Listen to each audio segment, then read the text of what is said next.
여러분, 지옥은 정말 있을까요? 있다면 어떤 곳일까요?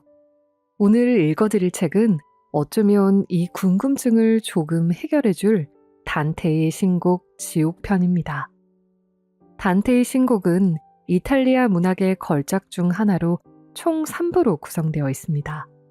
지옥편, 연옥편, 천국편인데 그 중에 오늘 읽어드릴 이야기는 가장 유명하고 널리 읽히는 지옥편입니다.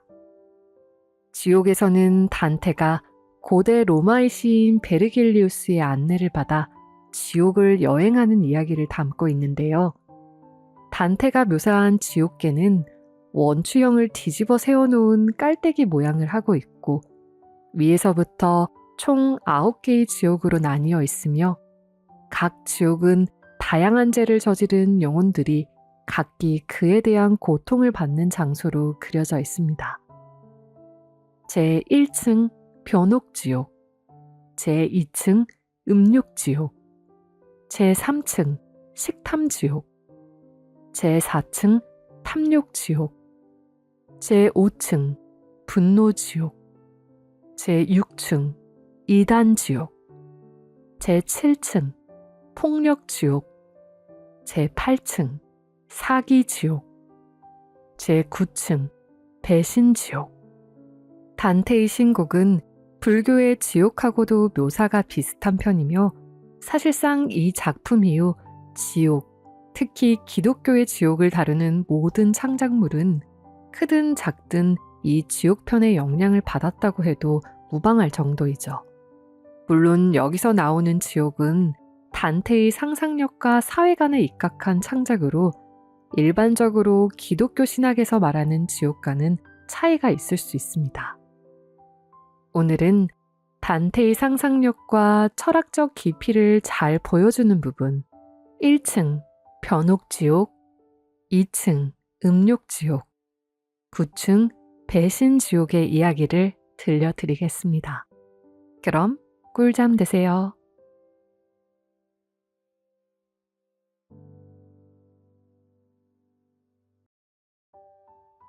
숲속의 방황. 단테가 인생의 무상함을 체험하면서 숲속 같은 어둠 속을 헤매게 된 것은 중년의 고갯길에 올라선 35살 때의 일이다. 때는 1300년 4월 8일. 봄을 알리는 춘분이 가까이 오고 부활절의 기쁨을 사흘 앞둔 성금요일 저녁 무렵. 단테는 자신이 어느덧 인생의 가시밭길 중턱에 서 있음을 느끼면서 소스라치게 놀라 깨어났다. 어쩌다 이렇듯 캄캄한 숲속을 방황하게 되었담. 그것은 내가 신의 올바른 길을 버렸기 때문일 거야. 마음이 아픔과 공포로 가득 찬 계곡의 끝에 이른 단테의 눈앞에 신의 인도를 알리는 편말이 태양빛에 빛나면서 나타났다.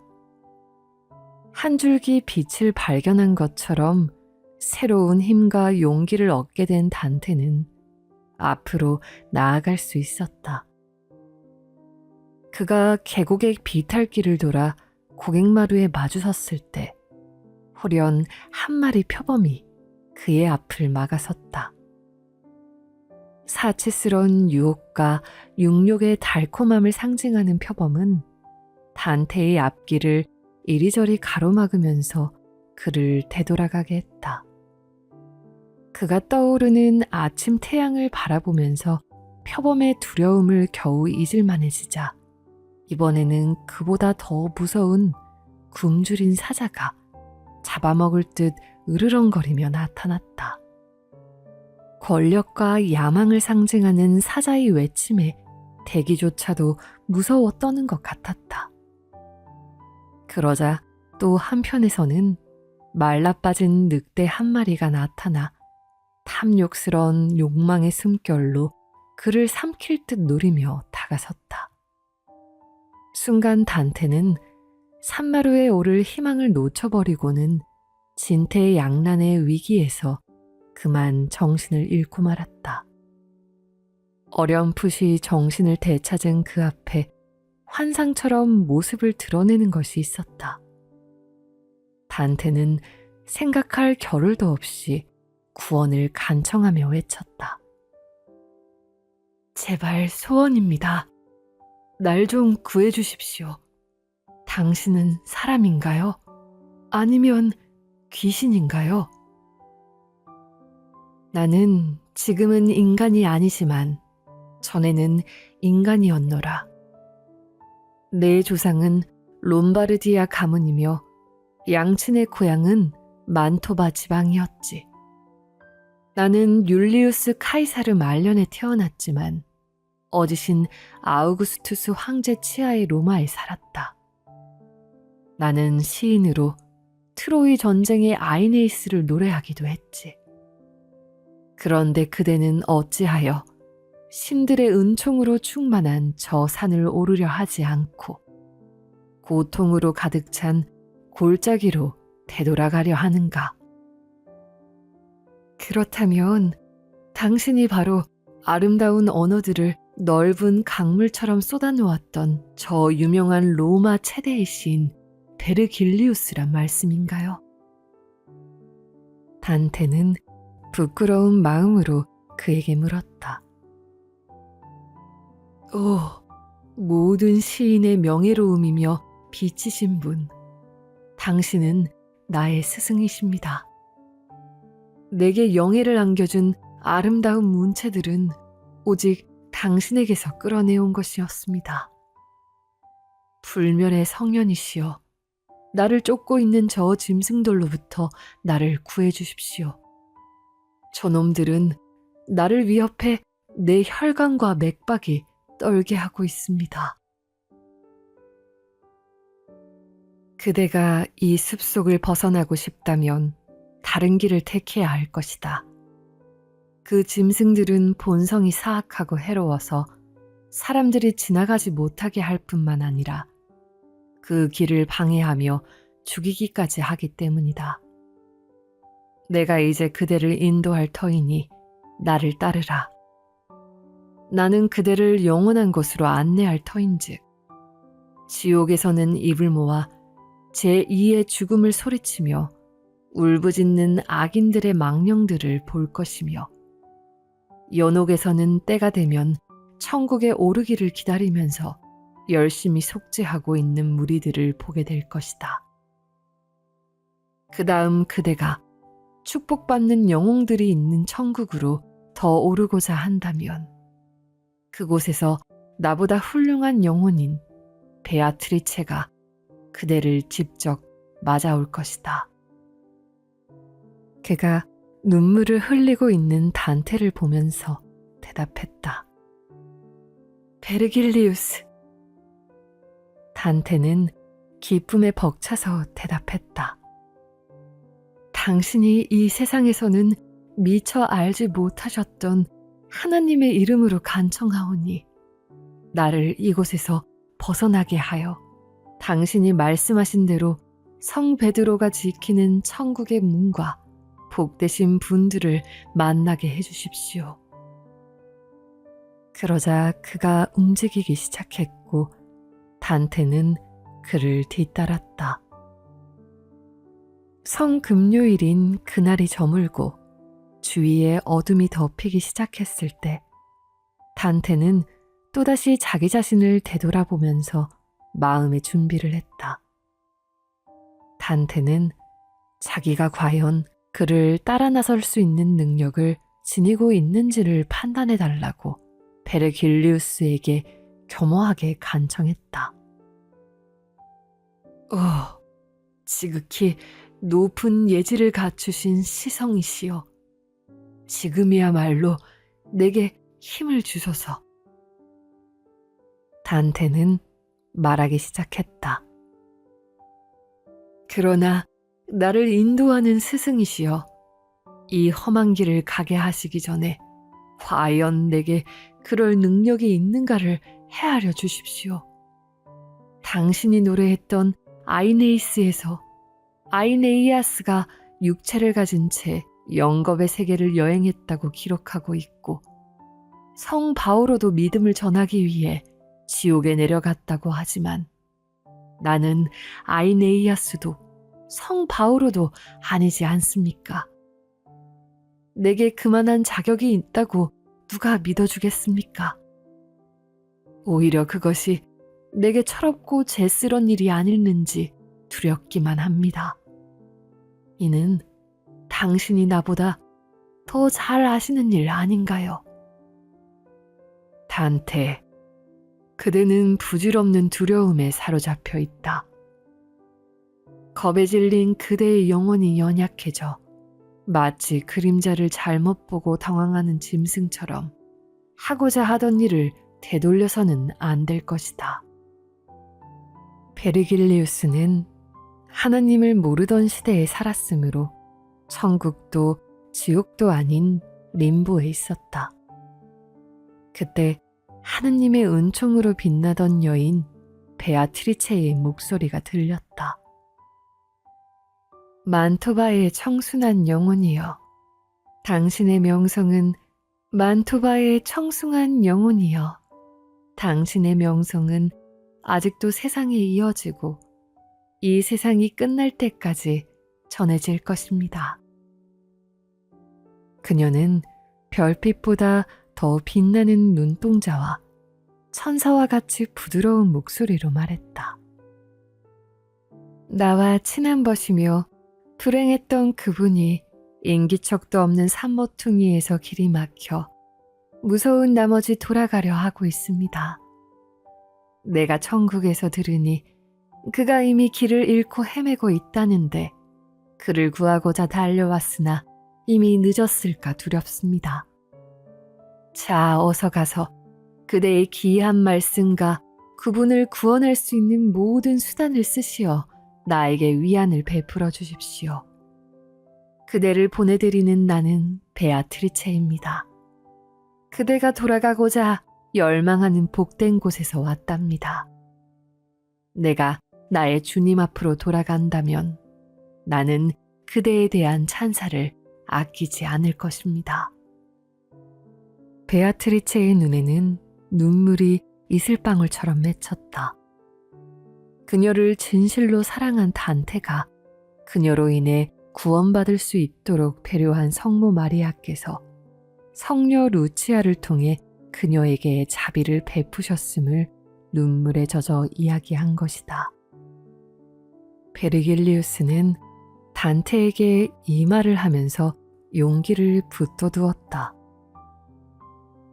축복받은 저 새 여인이 하늘의 궁전에서 그대 편을 들어 마음을 쓰고 있으며 나의 말이 그대에게 무한한 행복을 약속하고 있는데 그대는 두려워 떨고만 있겠는가? 어찌하여 그대는 겁을 먹고 마음속의 열정과 담백함을 지니지 못하는가?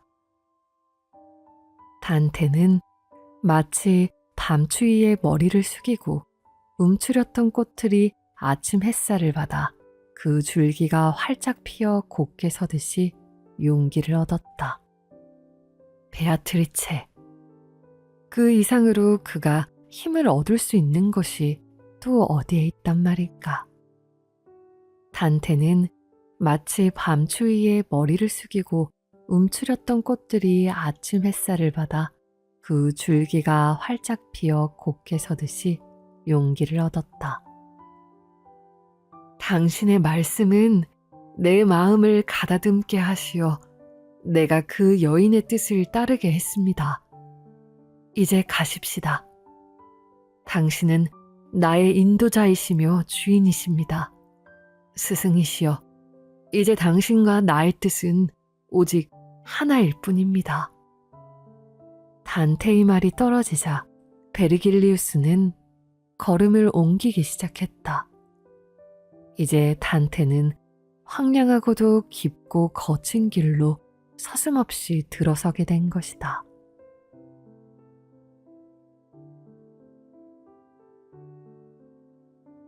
지옥문.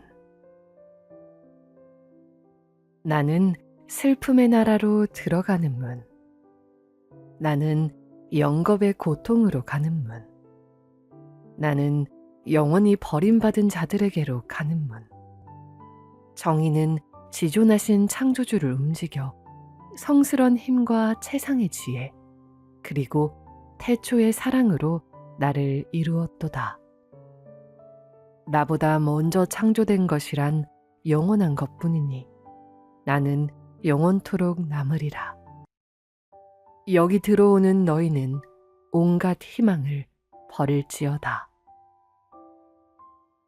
단테는 지옥문 꼭대기에 적힌 태색한 글씨를 보고 두려움에 떨었다. 베르길리우스가 단테의 손에 그의 손을 얹어 감싸주자 단테는 안도감을 느꼈다. 자, 이제 신의 모습을 잃어버린 고통스러운 무리들을 보러 가세. 단테는 스승의 뒤를 따라 비밀스러운 어둠 속으로 발걸음을 옮겼다. 지옥문을 들어서자마자 캄캄한 어둠이 그들을 감싸면서 영문물을 한숨과 울부짖음, 그리고 뼛속을 갈라놓는 통곡이 가슴을 파고들어 단테는 그만 눈물을 흘리기 시작했다. 저 신음소리와 성내면서 부르짖는 비명소리, 목신소리, 손바닥을 치며 발을 구르는 저 소리들은 대체 무엇이란 말인가? 그것은 흡사 밤낮 구별 없이 뒤엉켜 깜깜한 하늘에 떠돌고 있는 회오리 바람 속의 모래알과도 같은 것이었다. 단테는 빠져나갈 수 없는 공포로 머리를 움켜쥔 채 울부짖었다. 스승이시여, 제가 듣고 있는 것이 무엇이며 끝없는 고통에 사로잡혀 있는 저 무리들은 대체 누구입니까? 저 한스러운 꼬락서니들은 수치도 명예도 없이 일생을 살아온 가엾은 영혼들의 모습일세. 저들 가운데에는 신에게 충성도 반역도 하지 않고 오직 자기 욕심만을 위해 산 타락한 천사들도 섞여 있지. 하늘은 이들 때문에 천국이 더럽혀질까봐 내쫓았는데 그들이 자기보다 더 죄가 무거운 사람들만 보물었어 자기의 죄를 잊고 득이 양양해지면 안 되기 때문에 깊은 지옥에서도 그들을 받아들이기 거절한 것이지. 그렇다면 어이하여 저토록 괴로워하고 있습니까? 저들을 괴롭히고 있는 것이 대체 무엇인가요? 저들은 이처럼 어둡고 별빛 하나 없는 곳에서 언제까지나 미로를 헤매기보다는 오히려 지옥의 구멍에라도 틀어박혀 죽어버리고 싶은 심정인데 그것마저 뜻대로 되지 않기 때문이지. 그들은 천국에 있는 사람들은 물론이요, 지옥에 가는 사람들마저 부럽기 때문에 통탄하고 있는 것일세. 자, 이제 그만 가보세. 베르길리우스를 따라서 다시 발걸음을 옮겼을 때 단테는 장례식의 깃발을 선두로 걸어가고 있는 기나긴 행렬과 마주쳤다. 그것은 죽음의 행렬로 바람처럼 빠르게 그들 앞을 지나갔다. 죽음의 행진을 계속하고 있는 그들은 모두 신의 가르침을 배반해 지옥으로 가는 자들로 아무것도 걸치지 못한 알몸 그대로의 가련한 모습이었다. 그들은 벌떼들에게 쫓기고 찔려 피를 흘리고 있었는데 그들의 얼굴은 흘러내리는 눈물과 피로 범벅이 되었고 벌떼들이 뒤덮여 그 모습조차 알아볼 수 없는 몰골을 하고 있었다.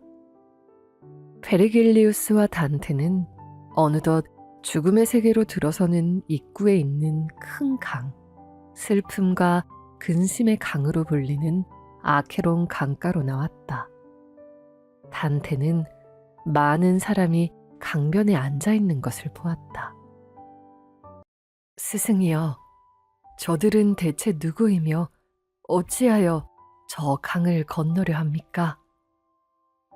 좀 더 그쪽으로 가까이 가면 저절로 알게 될 걸세.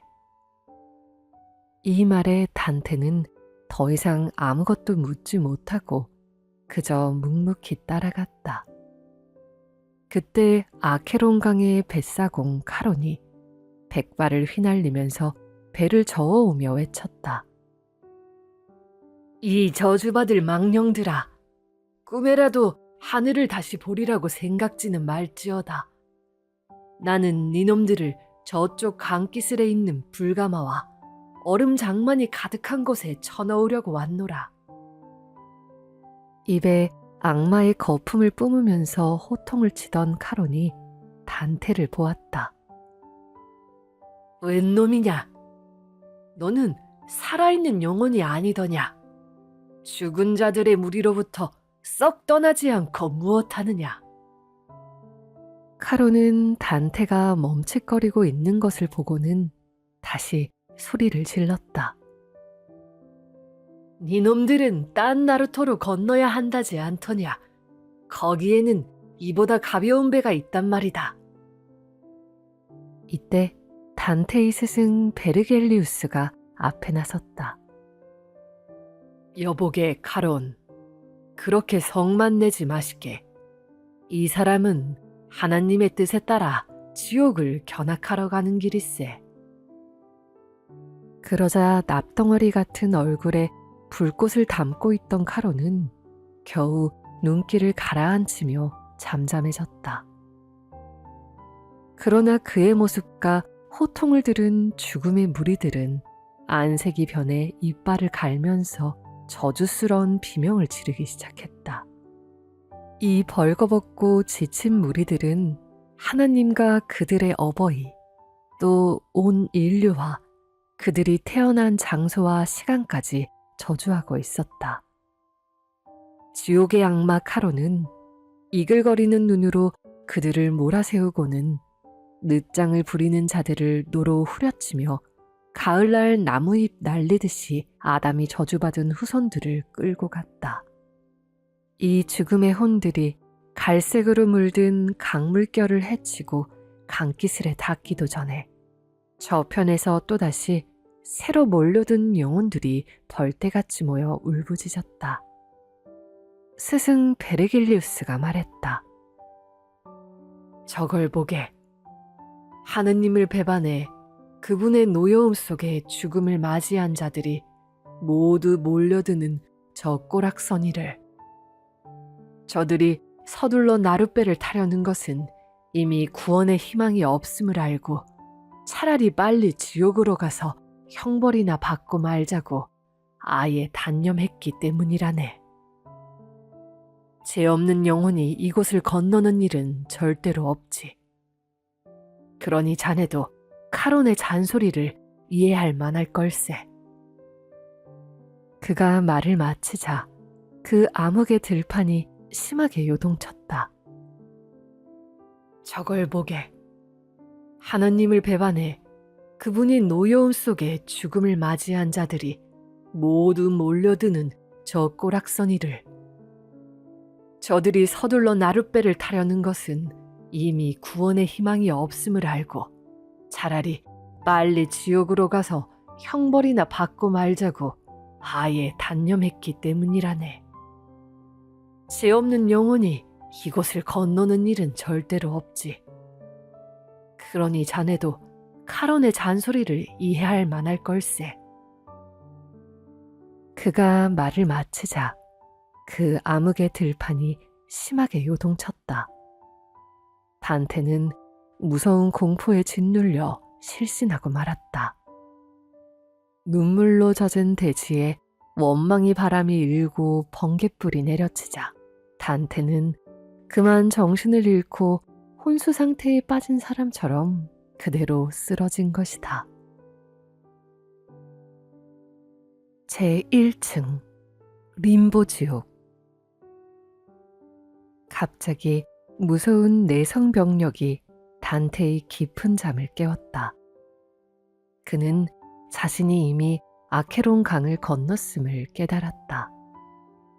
이제 그들은 아비규환의 비명이 끊임없이 메아리치는 비탈의 골짜기 가장자리에 다다른 것이다. 그곳은 어둡고 깊고 안개까지 자욱해 골짜기 밑을 바라보려고 해도 분간할 수 있는 것이 아무것도 없었다. 자, 이제 저 밑에 무명세계로 내려가 보세. 그의 스승 베르길리우스가 파랗게 질린 모습으로 말했다. 단테는 온몸이 오그라드는 것 같았다. 베르길리우스는 자신의 안색이 변한 것은 두려움 때문이 아니라 그곳에 있는 자들의 비탄 때문에 치근함이 느껴져 그런 것이라고 단테를 위로하면서 인도했다. 단테, 지금 그대가 있는 이곳은 림보라네.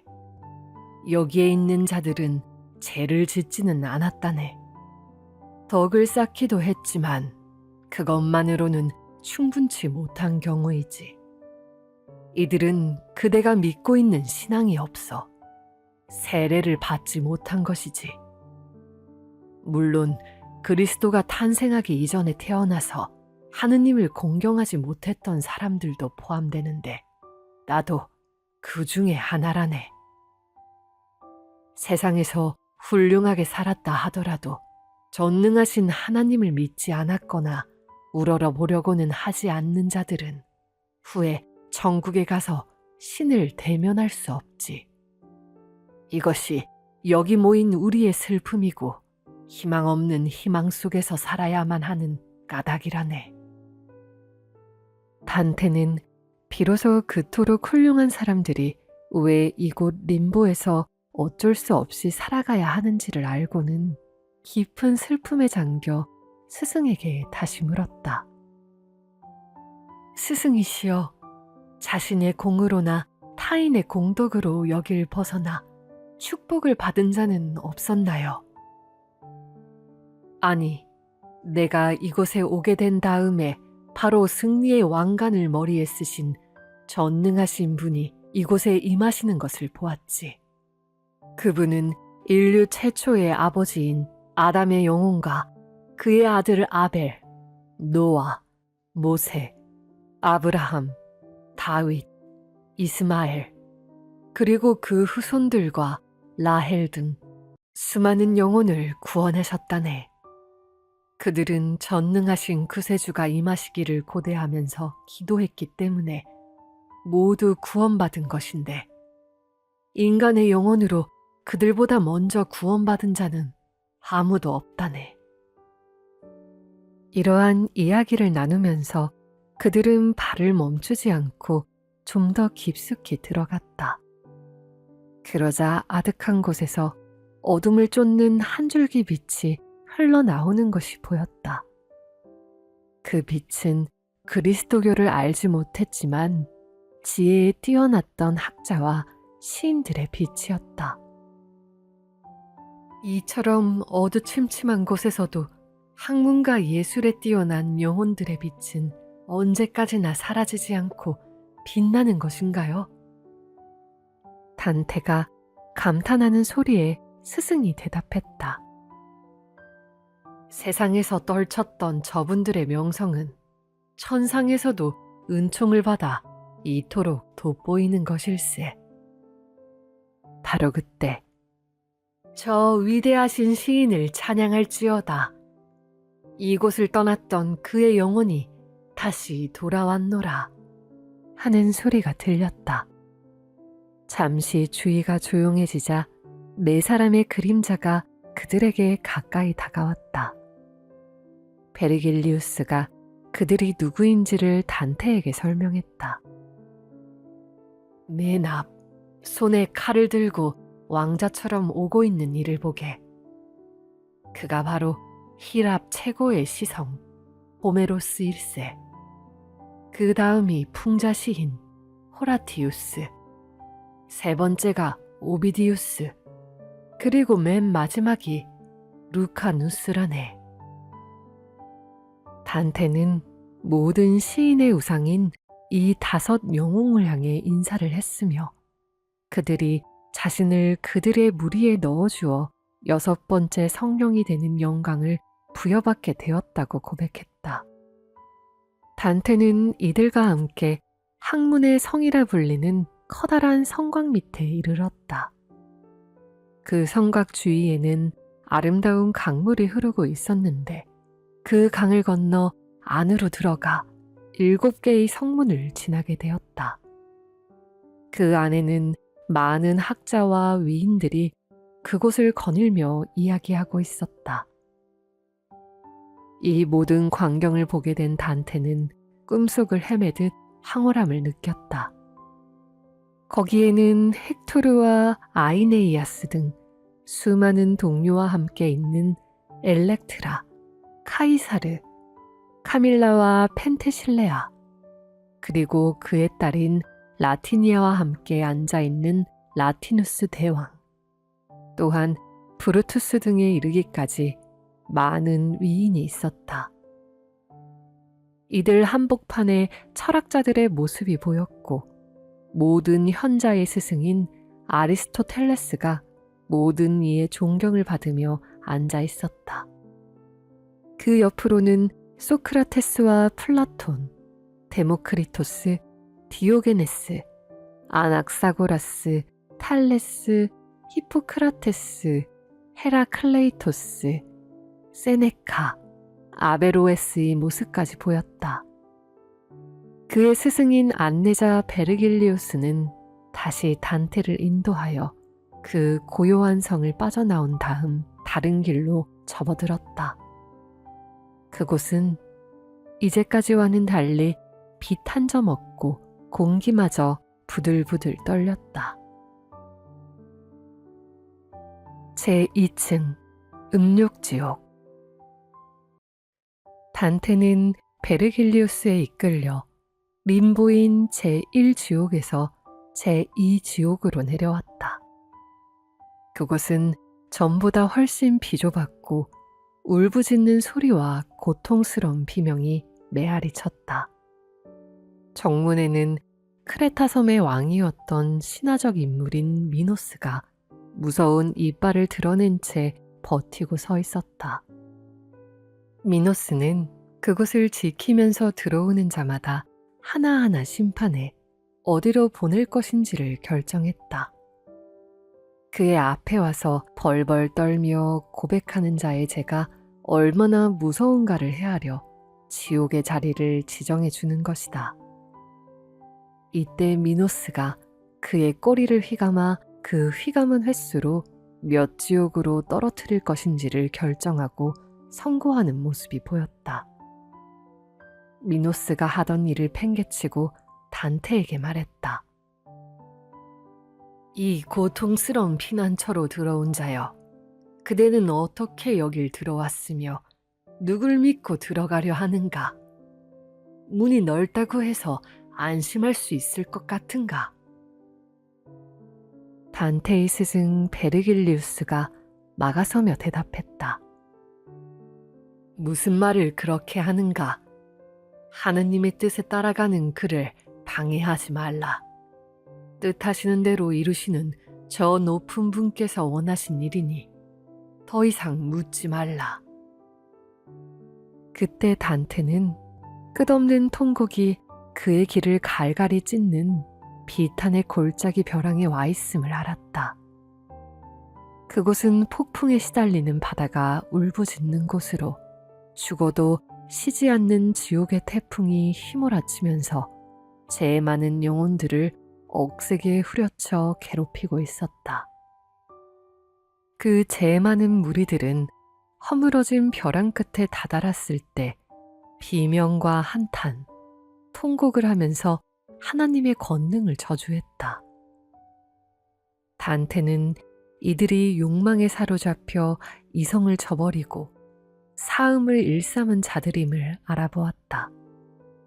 이들은 마치 겨울철 하늘에 찌르레기들이 무리지어 날아가듯이 지옥의 태풍이 몰아쳐 아래 위로 쫓고 후려침으로 휴식도 없이 고달픔에 시달리고 있었다. 단테는 이들이 마치 슬픈 노래를 부르며 하늘에 기다란 선을 그리고 날아가는 학들처럼 슬피 울면서 폭풍에 실려가는 모습을 보고는 그들에게는 그들을 위로할 만한 털끝 같은 희망도 없음을 느껴 스승에게 물었다. 스승이시여, 저기 저 캄캄한 질풍에 시달리고 있는 자들은 도대체 누구입니까? 맨 앞에 있는 여인이 아시리아의 여왕 세미라미스라네. 그녀는 음란함으로 가득 차 쾌락을 법으로 허용하기까지 했지. 그 다음이 남편 시카르바스의 시체 위에서 육욕을 불태운 뒤도 그 뒤를 따르는 자가 클레오파트라일세. 자, 보게. 저기 헬레나가 보이지 않는가? 또 그녀 때문에 오랜 싸움을 하여 몸을 망친 아킬레우스도 있네.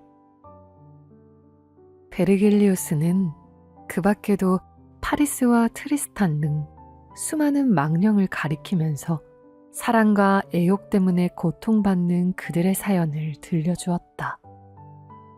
단테는 그 무수한 망령들의 슬픈 이야기를 들으면서 그의 마음이 짓눌려 잠시 정신을 잃었다. 마음의 안정을 되찾고 정신을 차린 단테는 어느새 자신이 제3지옥에 와 있음을 알게 되었다. 그곳은 처음부터 끝까지 변함없이 비가 퍼붓고 있었다.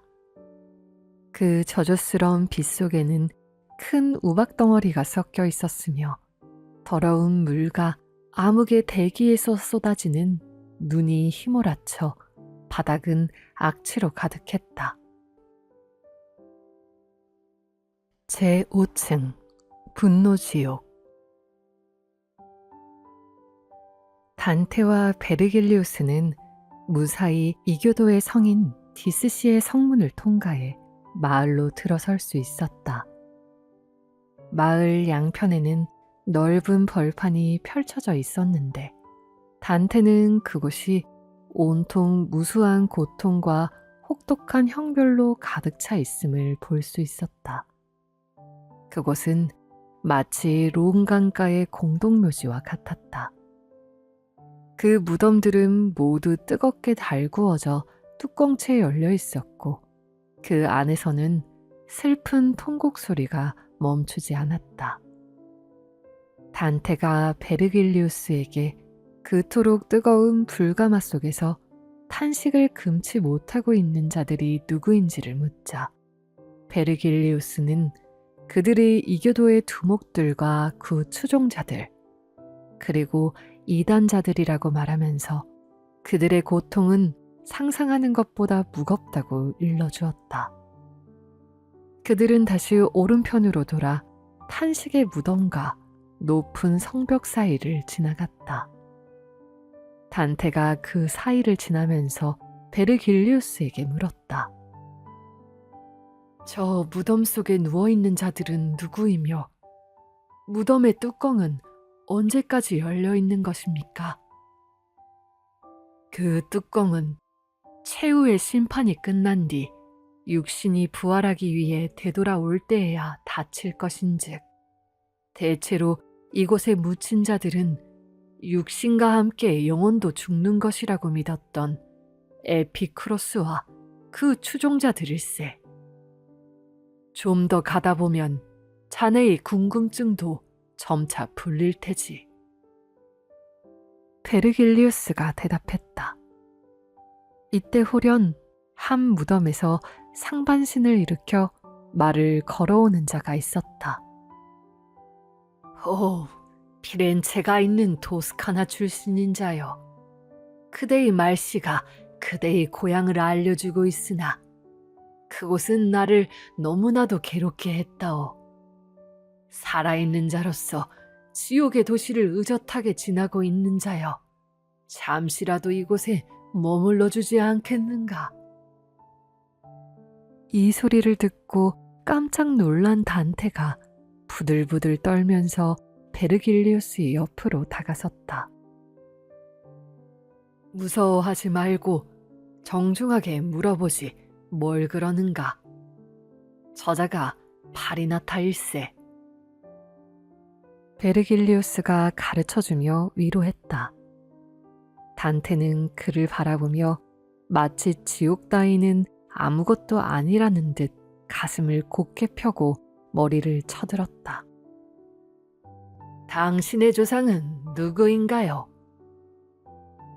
그자가 단테를 힐끗 쳐다보고는 물었다. 단테는 숨김없이 대답해주면서 자신은 파리나타가 속했던 기벨리나 당의 반대당인 겔프당에 속했음도 말해주었다. 그때 그들의 이야기를 옆에서 듣고 있던 자가 두리번거리며 일어나더니 울면서 물었다. 피렌체의 지성인 단테여, 그대만이 이 암흑의 감옥을 지나가고 있으니 내 아들 귀도는 어디 있단 말인가? 그리고 자네와는 왜 함께 있지 않은가? 단테가 대답했다. 나는 나 스스로 여기에 온 것이 아니라 저쪽에서 기다리고 계신 분이 날 이리로 인도해 주신 것이라오. 아마 당신의 아들 귀도는 그분이 혹 잊으셨던 것이 아닐는지요. 그는 바로 단테의 친구인 시인 귀도 카발칸티의 아버지였던 것이다. 아, 그렇다면 내 아들도 이미 죽어버렸단 말인가? 그는 탄식을 토해내며 거꾸러지더니 다시는 그 모습을 나타내지 못했다. 그 후 단테는 파리나타와 대화를 나누었다. 파리나타는 왜 자신이 단테와 대화를 나누고 싶어 하는지를 설명해 주면서 죽음으로 인해 미래의 문이 닫히는 그 순간부터 인간의 암도 종말을 고하고 인간의 지성은 헛된 것이 되어 한치 앞을 볼 수 없게 될 뿐 아니라 세상사를 알 수 없게 된다고 하소연했다. 아까 나에게 물어보셨던 망령에게 그의 아들은 아직도 살아있다고 전해주십시오. 아까 그분이 물어보셨을 때 확실히 말씀드리지 못한 것은 당황했기 때문이랍니다. 단테가 그의 말을 듣고 마음이 아파 말하자 그의 스승 베르길리우스가 단테를 손짓해서 부르더니 어찌하여 그토록 당황하는가? 하고 말했다. 단테가 그 질문에 대답하자 베르길리우스는 베아트리체의 맑은 눈으로 꿰뚫어보고 그녀로 인해 네 삶의 길을 알게 될 것이다. 라고 말한 후 발길을 돌려 그 성벽으로부터 한가운데로 나아갔다. 그들이 골짜기의 벼랑에 서서 그 밑을 바라보자 또다시 처참한 영혼들이 우글거리고 있는 모습이 보였다.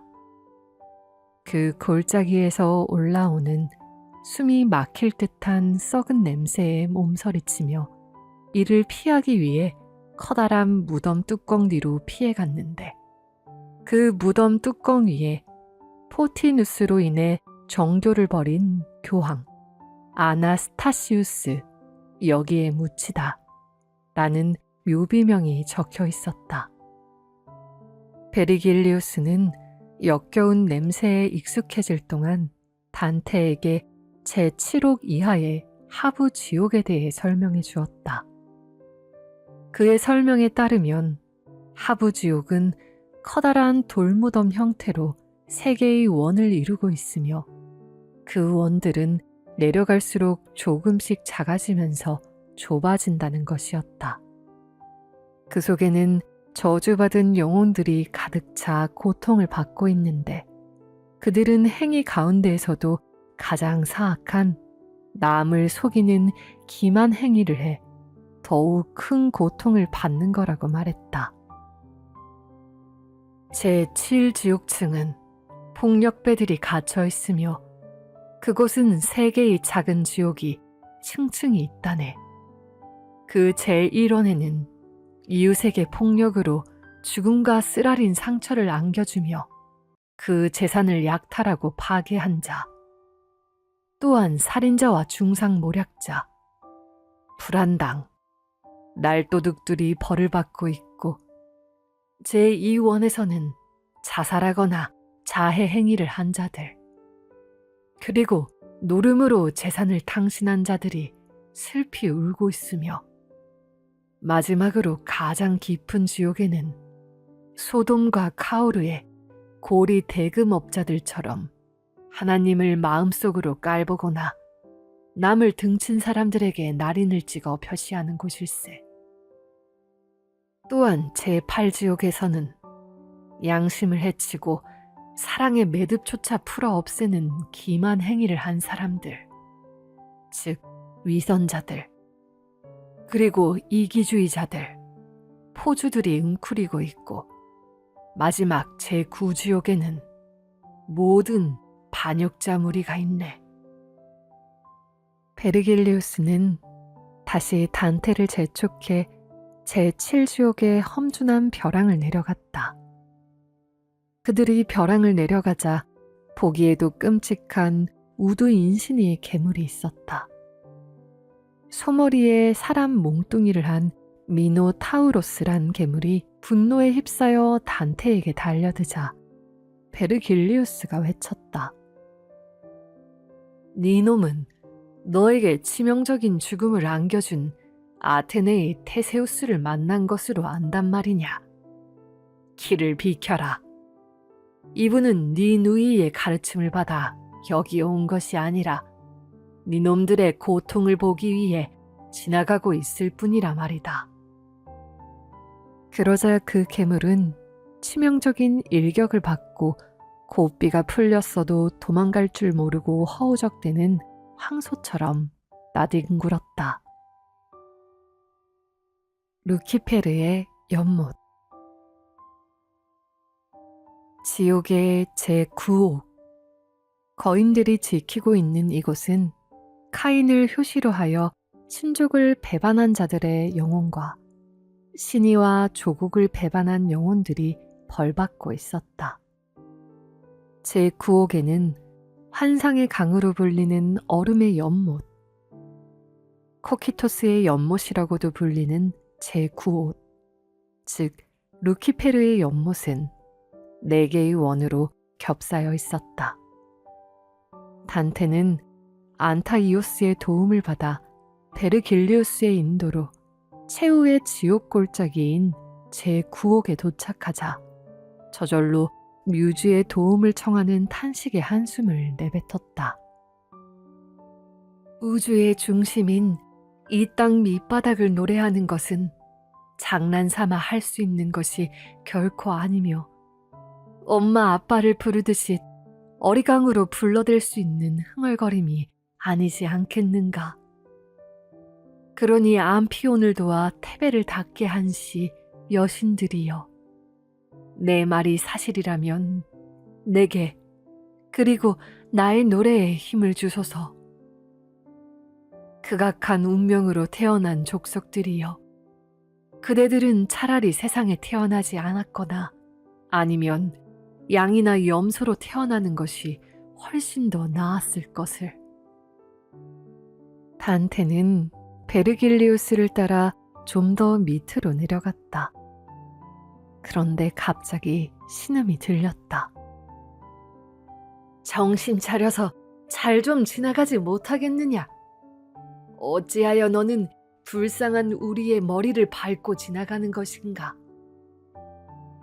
단테는 놀라 주위를 돌아보다 자신이 얼음장 위에 서 있다는 것을 깨닫게 되었다. 그 얼음장은 겨울에 얼어붙는 도나우 강이나 동강의 그것보다 두꺼웠다. 그들은 루키페르의 연못 제1원에 와 있던 것이다. 이곳은 아벨을 죽인 카인의 이름을 따서 카이나라고 명명되었는데, 거기 있는 망령들은 머리까지 얼음 속에 파묻고 얼굴을 밑으로 떨군 채 추위를 견디다 못해 이를 부득부득 갈고 있었다. 그런데 그 모양이 마치 황새가 입놀림하는 것과도 같았다. 단테는 자신이 망령들의 머리를 밟고 있다는 것을 깨닫게 되었는데 그때는 이미 추위 때문에 양쪽 귀를 다 잃어버린 자 앞에 와 있었다. 그 영혼이 단테에게 물었다. 당신은 어째서 거울을 보듯 우리를 보는지요? 저 앞에 가슴을 맞대고 엉겨 붙어 있는 자들이 누구인지 알고 싶은 것이요. 그 자들은 알베르토의 아들 알렉산드로와 나폴레오네오인데 형제인 그들은 유산을 놓고 암투를 벌이다 서로 죽음을 맞게 된 것이여다. 저놈들이야말로 이 카이나의 얼음 속에 처박히는 벌을 받아 마땅한 놈들이지요. 그 말을 들으면서 단테는 추위 때문에 강아지처럼 이빨을 덜덜거리고 있는 수천의 얼굴을 보았다. 그리고 그 얼굴마저 얼어붙어 미동도 하지 못하는 모습을 보고 자신이 영원한 어둠 속에서 벌벌 떨고 있음을 느끼게 되었다. 간신히 정신을 차리고 제1원을 빠져나와 제2원으로 가면서 조심스럽게 머리 사이를 빠져나가던 단테는 어쩐 일인지 그만 어느 놈의 대가리에 세차게 밀려 넘어지게 되었다. 루키페르 연못의 둘째 지역인 제2원은 안테노라라고 불리었는데 거기에는 조국을 배반한 망령들이 머리까지 얼음 속에 파묻힌 채 평상시처럼 고개를 빳빳이 들고 있었던 것이다. 단테의 발끝에 걷어채인 놈이 고함을 질렀다. 허이하여 날 발로 걷어차는가? 몬타페르티의 복수를 하려고 온 것이 아니라면 나를 괴롭히는 이유가 무엇이오?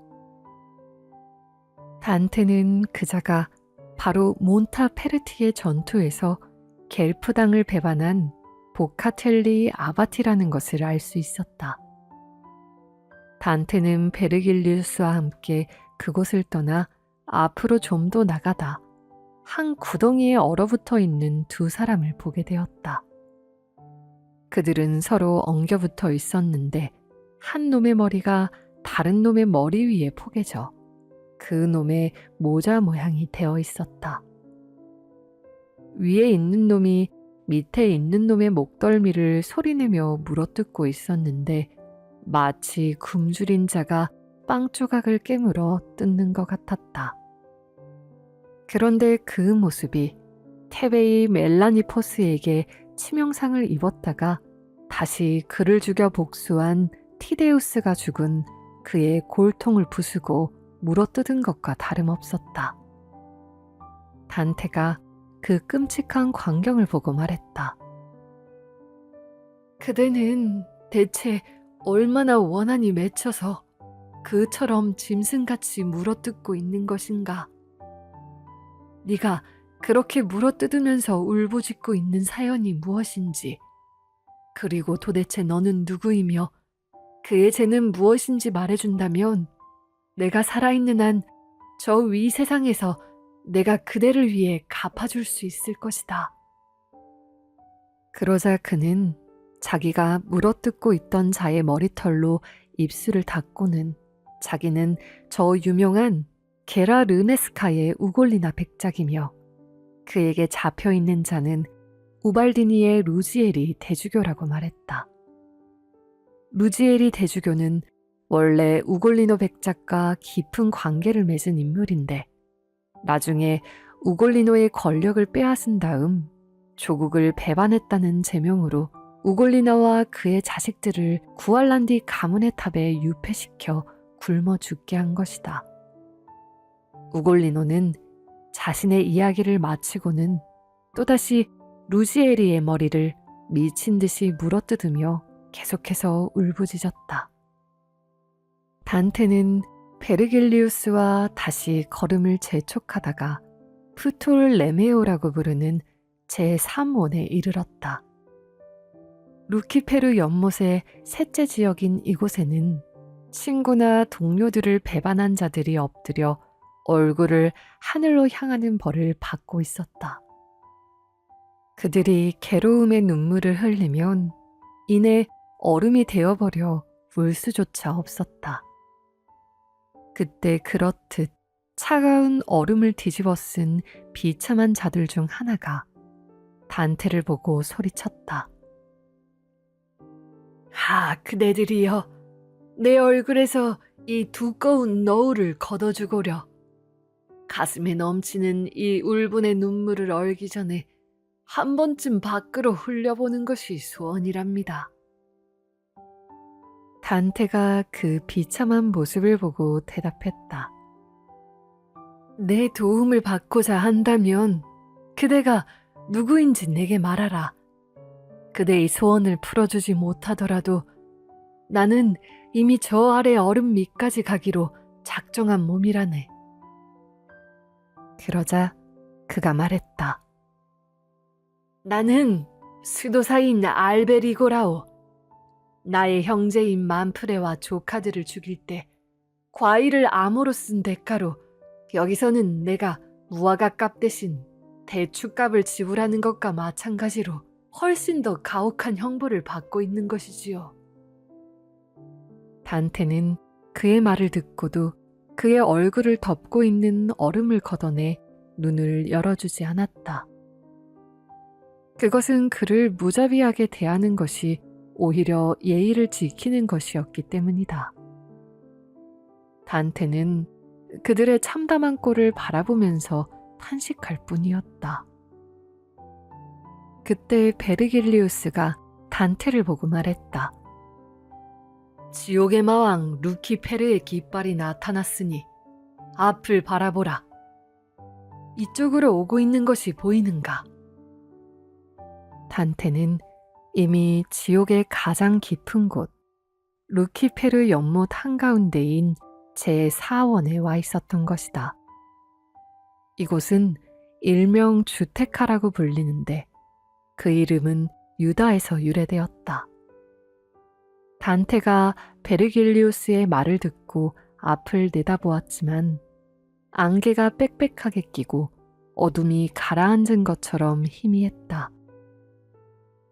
다만 멀리 어슴푸레하게 집덩어리 같은 것이 나타나 풍차를 돌리듯 세찬 바람을 일으켰기 때문에 이를 피하기 위해 얼른 베르길리우스의 몸 뒤로 숨어야만 했다. 단테는 온갖 망령이 볕단처럼 얼음을 온통 덮어쓰고 유리 속에 있는 곳에 이르렀는데 그것을 보고는 무서워서 입을 다물지 못했다. 그 가운데 어떤 무리는 누워있고 어떤 무리는 서 있거나 발톱으로 서 있었으며 또 어떤 무리는 활 모양으로 구부린 채 있었다. 그들이 좀 더 앞으로 나아갔을 때 베르길리우스가 단테를 잠시 멈추게 한 다음 말했다. 여기는 디스, 즉 루키페르가 있는 곳이니 정신 바짝 차리고 마음을 단단히 먹고 있으라.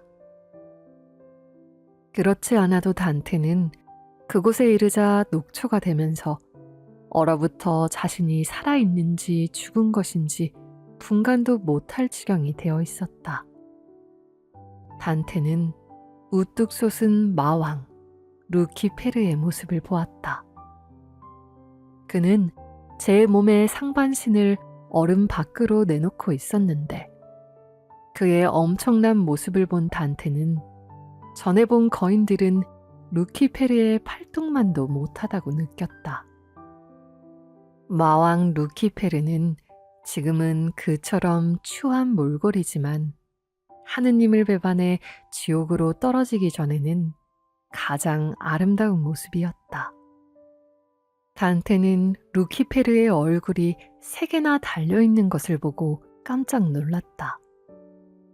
정면을 향한 하나의 얼굴은 새빨갛고 다른 2개의 얼굴은 어깨 한가운데 위쪽에서 맞붙어 마치 머리단을 쌓아놓은 것처럼 서로서로 어우러져 있었다. 오른쪽 어깨에서 붙은 얼굴은 흰빛과 노란빛 중간색으로 보였으나 왼쪽에서 붙은 얼굴은 나일강이 흐르는 고장에서 온 흑인들처럼 새까만 색이었다. 그리고 저마다의 얼굴 밑에서는 커다란 날개가 2개씩 튀어나와 있었는데 그 날개 역시 엄청나게 커서 바다를 누비는 아무리 큰 배에서도 그만큼 큰 돛을 본 적이 없을 정도였다. 그 거창한 날개는 깃털이 없는 박쥐의 날개를 닮아 있었고 그것이 한번 퍼덕이면 그로부터 3가닥의 바람이 일어 코키토스, 즉 루키페르의 연못을 온통 얼어붙게 만들었다. 루키페르의 얼굴에 있는 6개의 눈에서 피눈물이 흐르고 이것이 3개의 턱 위에 피 섞인 침과 눈물로 고드름을 만들어 놓고 있었다. 단테는 루키페르의 열린 아가리가 하나씩 모두 새 제인을 이빨로 물어뜯고 있는 것을 보았다. 그 광경은 마치 삼나무를 찢어 살을 뽑아내는 것처럼 물고 있는 제인을 가닥가닥 발기고 있는 듯했다. 이처럼 루키페르의 아가리에 물린 새놈은 그 고통을 이기지 못해 요동을 치고 있었는데 그 등껍질마저 홀랑 벗겨져 있었다. 그 모습을 보고 베르길리우스가 단테에게 설명해 주었다. 저기 저 위에서 가장 큰 벌을 받고 있는 망령은 유다네. 그의 대가리는 안으로, 다리는 밖으로 삐져나와 있지 않은가. 그리고 머리통을 아래로 쳐박고 있는 2놈 가운데 시꺼먼 얼굴에 매달려 있는 놈이 시절을 암살한 브루투스이고 그 아래 몸체가 더 크게 보이는 것이 브루투스를 도왔던 카시우스일세. 자, 이제 다시 떠날 시간이네. 밤이 다시 접어들 시간이고 또 우리도 볼 것은 다 보지 않았는가. 단테는 베르길리우스의 재촉에 다시 정신을 차리고는 그의 목에 매달렸다. 베르길리우스는 적당한 시간을 택해 단테를 등에 업고 루키페르의 날개가 완전히 펼쳐졌을 때 그 털 많은 겨드랑이에 매달려 털에서 털을 따라 밑으로 내려갔다. 베르길리우스는 그들이 루키페르의 허리, 더 정확히 말하면 엉덩이뼈 근방에 이르렀을 때 다시 몸을 회전시켜 마치 또다시 올라가려는 사람처럼 털을 움켜쥐었는데 단테는 베르길리우스가 다시 지옥으로 되돌아가는 것이 아닌가 착각했다. 그러나 베르길리우스는 숨을 헐떡거리면서 말했다. 나를 꽉 잡게. 이제 이 사닥다리를 통해서 무시무시한 지옥을 벗어나야 하니 말일세.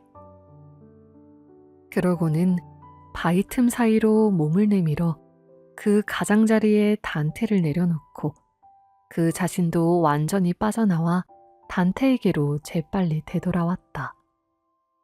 그들은 이제 완전히 지옥을 빠져나온 것이었다. 단테는 눈을 치켜뜨고 다시 들여다보았는데 거기에는 루키페르의 얼굴과 그 모습이 아닌 위로 불쑥 솟은 2개의 발뿐이었다. 그리고 그들이 올라와 있는 자리는 들판이 아니라 빛이 희미하게 비치는 천연 동굴인 듯했다. 그는 베르길리우스의 재촉을 느끼면서도 다시 물었다. 나를 인도하시는 베르길리우스시여, 이 10년을 벗어나기 전에 좀 더 소상히 말해주실 수는 없는지요? 얼음의 연못은 대체 어디로 간 것이며 저 루키페르는 어찌하여 거꾸로 처박혀 있는 것입니까? 그러자 베르길리우스가 대답했다. 아직도 그대는 저 흉악한 루키페르의 팔에 매달려 있다고 생각하는 모양인데 그것은 지금도 우리가 저 지구의 중심 안쪽에 있다고 착각하기 때문일세. 내가 거꾸로 몸을 회전시켰을 때 그대 역시 지구의 중심을 지나온 것이지. 지금 우리는 주데카의 바로 뒷면, 등마루가 되어 있는 좁디 좁은 둘레에 발을 붙이고 있는 것일세. 루키페르는 바로 여기서 하늘로부터 떨어졌는데 이전에 이곳을 덮고 있던 땅은 그자가 무서워 바다에 너울을 쓰고 북방구로 도망해 이곳이 이처럼 비어있는 것일세. 그때 단테는 바위를 타고 언덕을 뛰어넘은 듯한 개울물 소리를 듣고 베르길리우스와 함께 그 감추어진 길을 지나 밝은 세계로 되돌아가기 위해 힘껏 나아갔다. 그러자 그곳 둥근 구멍으로 하늘 위에 있는 아름다운 별들이 가득히 보였다. 마침내 단테와 베르길리우스는 지옥의 세계를 벗어나 또다시 아름다운 별을 쳐다볼 수 있게 되었던 것이다.